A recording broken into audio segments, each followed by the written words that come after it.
திமுகவில் இணைந்தார் சந்திரசேகர ராவ். அதாவது தெலுங்கானா மாநிலம் உருவாக முக்கியமான காரணமாக திகழ்ந்தவர் சந்திரசேகர ராவ்.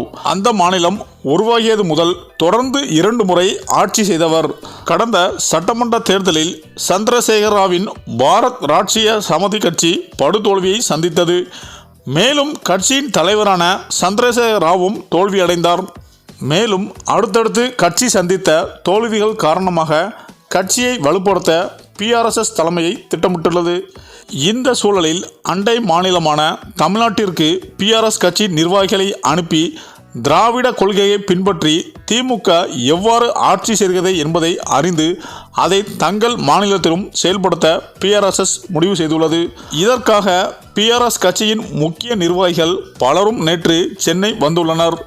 சென்னை வந்துள்ள அவர்கள் ஜாதிவாரி கணக்கெடுப்பு, இடஒதுக்கீடு, தாழ்த்தப்பட்ட மக்களின் வளர்ச்சிக்கான நடவடிக்கை, தொழில் நிறுவனங்களின் மேம்பாட்டு உதவிகள் போன்ற முக்கிய விஷயங்களை நேரில் சென்று ஆய்வு செய்தனர்.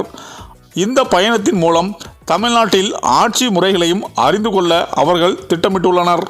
இந்த பயணத்திற்கு பிறகு தெலுங்கானாவில் ஜாதிவாரி மக்கள் தொகை கணக்கெடுப்பு, சமூக நீதி மற்றும் சமமான நிர்வாகத்திற்கான எங்கள் உறுதிப்பாட்டை வலுப்படுத்த முயற்சிப்போம் என்று PRS நிர்வாகிகள் கருத்து தெரிவித்தனர்.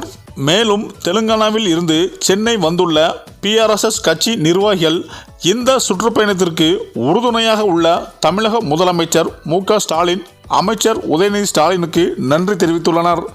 அதாவது தெலுங்கானாவில் தற்போது காங்கிரஸ் ஆட்சி நடைபெற்று வருகிறது. மக்களவை தேர்தல் மற்றும் சட்டமன்ற தேர்தலிலும் 2லும் படுதோல்வி அடைந்துள்ள PRS கட்சி மீண்டும் தங்கள் கட்சியை வலுப்படுத்தும் நடவடிக்கைகளை தீவிரப்படுத்தியுள்ளது. அதன் ஒரு பகுதியாகவே தற்போது திமுக திராவிட கொள்கையை பற்றி அறிந்து கொள்ள 13 பேர் கொண்ட கட்சி நிர்வாகிகள் அனுப்பப்பட்டுள்ளனர் தமிழகத்திற்கு. இந்த நிலையில் அது மட்டும் அல்லாமல் வருங்காலத்தில் சந்திரசேகர ராவே திமுகவில் இணைந்தால் கூட ஆச்சரியப்படுவதற்கு இல்லை என்று அரசியல் விமர்சனங்கள் பேசி வருகின்றனர். சரி, இந்த வீடியோ பற்றிய உங்கள் கருத்துக்களை கமெண்ட்ல சொல்லுங்க.